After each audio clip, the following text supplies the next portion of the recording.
Amen. Isang mapagpalayang araw po sa Amen. inyong lahat. Sa lahat ng Salamat chismosa, po. tama na. Hindi, biro lang. Salamat. God bless you. Amen. Glory to God. Salamat po, Sister Maraming Angelica. salamat, Sister Salamat, Sister Angelica. Angelica. Salamat. Pwede po ba Sister mga Angel. two questions? Opo, kahit 2.5 po. Okay, 2.5 daw. Sige po mga kapatid, sino po ang gusto magtanong kay Sister Angelica? Okay po? Sister Violeta, pwede natin tawagin si Kia na may itatanong kay Sister. Sige po. Sis Kiana, go ahead, Sister.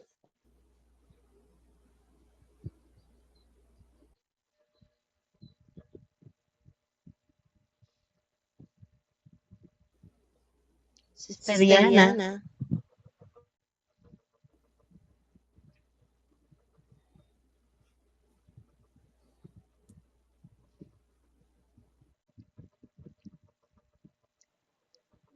Hello po. I'm sorry po kasi naka-charge ko yung yung cellphone ko malayo kaya hindi po agad ako nakatanong. Kasi sis,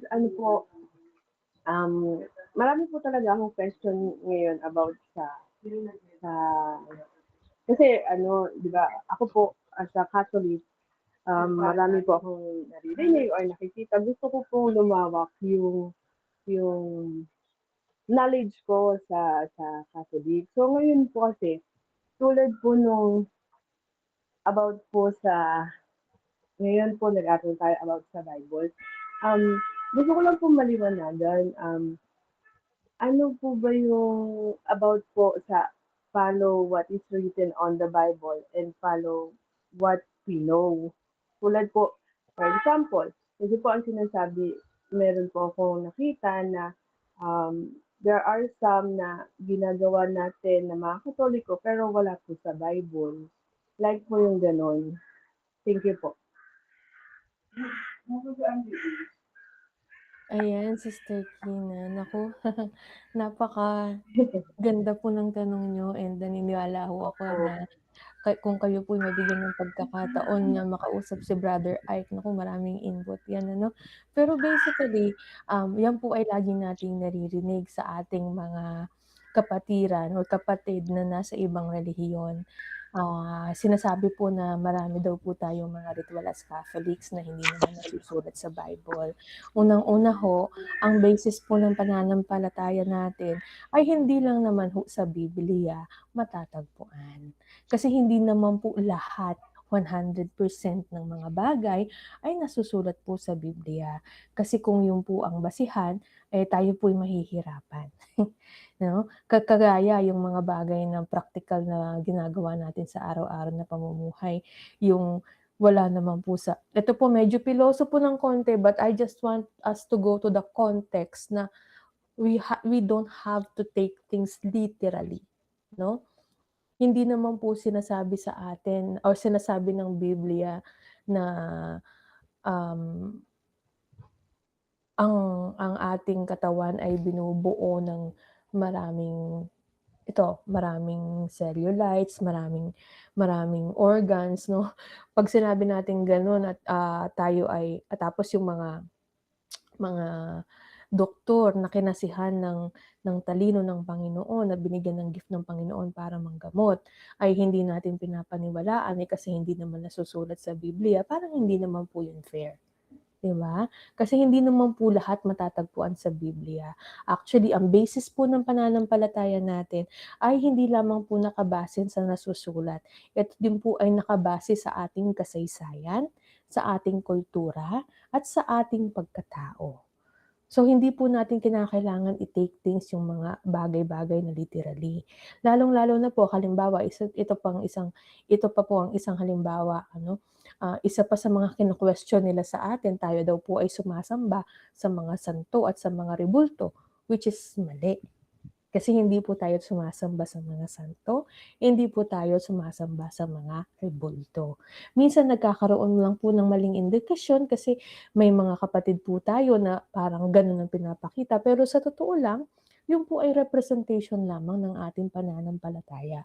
But we don't worship them. Halimbawa, meron tayong mahal sa buhay na meron tayong picture nila. Pero umalis na sila sa mundong ito, kinuha na sila ni Lord.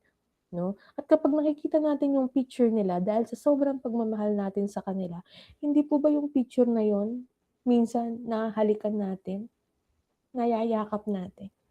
Hindi dahil sa sinasamba natin yung picture na yon, ha? Yung material na yon. But because that is a representation of our love and respect for that person in the photo. Ganun din po sa ating mga mahal na santo. Sa mga rebulto natin, sa mga tawag dito, sa mga sa mga symbols of faith na meron po tayo sa ating buhay pananampalataya. Hindi po yan tinitake natin na literal. Kung tayo po ay maglalaan ng oras para magbasa at para mas matuto, mas mauunawaan po natin kung bakit natin ginagawa yung mga bagay-bagay. But then again, ang ating pananampalataya, ito po ay kombinasyon ng Biblia, ng history, ng culture, ng kwento na naisalin mula pa nung una hanggang sa ngayon at hanggang sa mga susunod pa. No? Kaya maganda pong magsimula sa mga ganyang klase ng tanong because it opens up our curiosity and it inspires us to listen more and to read. Kaya mas lalo pang magbasa, mas lalo pang makinig, at mas lalo pang magtanong para mas lalo nating maunawaan. Ano po? Maraming salamat po.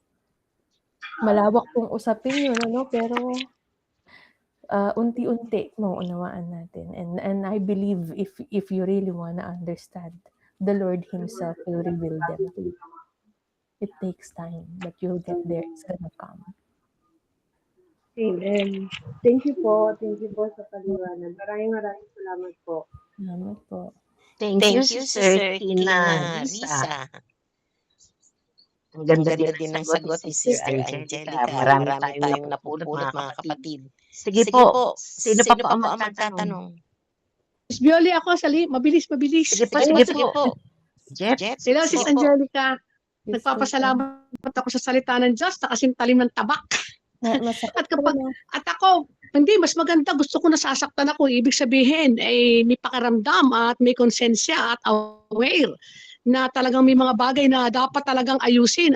Angkop na angkop talaga ito sa akin. Unang-una, hindi ko na ilalayo, hindi ko i-general, Pero sa kagandahan loob nga, pagka ikinakababad sa salita, nandun na yung awareness ba ko, pinag-aasal na ito, yung pupunta ng kumpisalan at nahingi ako ng grasya kung ano yung kinumpisal ko, hingi ako ng grasya ng Diyos na lumakas ako doon dahil ko sa sarili ko hindi sis, at ang ganda-ganda talaga ng iyong mga, talagang angkop na angkop ito sa buhay, community, yung pakikitungo ako na lang dito sa Abdal, sanay kami malalakas ang boses, pagkatapos sabi, bakit ganyan, ang hirap parang lagi na lang makikipagdigmaan, ay sabi nga sis, yung awareness na alam mo na hindi tama at paghingi ng grasya sa Diyos dahil kung sa sariling lakas ay hindi talaga kaya lang. At ayun, ang napakaganda ng naiitulong ng ganitong nakababad sa salita ng Diyos. Salamat sa salita ng Diyos na kasing talim ng tabak na magkabilit talim. Salamat po Sis Angelica. Di ba ang ganda? More ang iyon talk ay about God's love, pero ngayon ay palo na kailangan. Salamat Sis Angelica. Salamat po, Sister Feli. Minsan po kasi nakakalungkot na yung mga nagsasabing sila ay mananampalataya pero nakikisali sa pagbabash. Nagugulat po ako Sabi ko parang, ito ba talaga tayo? Kailangan siguro paalalahanan natin ang isa't isa na teka muna, ang Panginoon nga hindi pa tayo hinuhusgahan kasi hindi pa naman tapos ang lahat Nag-aantay nga siya, di ba? Kailan ba yung second coming? Bakit ang tagal? Sabi darating, hindi naman dumarating. Kasi nangantay niya tayong lahat Ayaw niyang may maiwan. Ayaw niya. Ayaw niyang humusga kasi hindi pa tapos ang lahat. Binibigyan tayo ng paulit-ulit na pag-asa. Kaya mahalaga po na yung pakikitungo natin sa kapwa, yun ang ating ano naman tawag doon? Yung ang ating hasain. Hasain natin ng hasain. And you know what? Kapag hinahasa mo yung pakikisama mo sa kapwa mo, gumagaling ka. Totoo yan. Nagkakaroon ng power yung sinasabi mo. at nagkakaroon ng transformation. Yun sa mga nakikinig sa'yo. That's if you want to be a powerful preacher, if you want to be a powerful proclaimer of the word and effective, kailangan matuto kang makisama sa iyong kapwa. Matuto kang makipagkapwa-tao because there is power. There is power in kindness and goodness. Lumalabas yan sa sinasabi mo.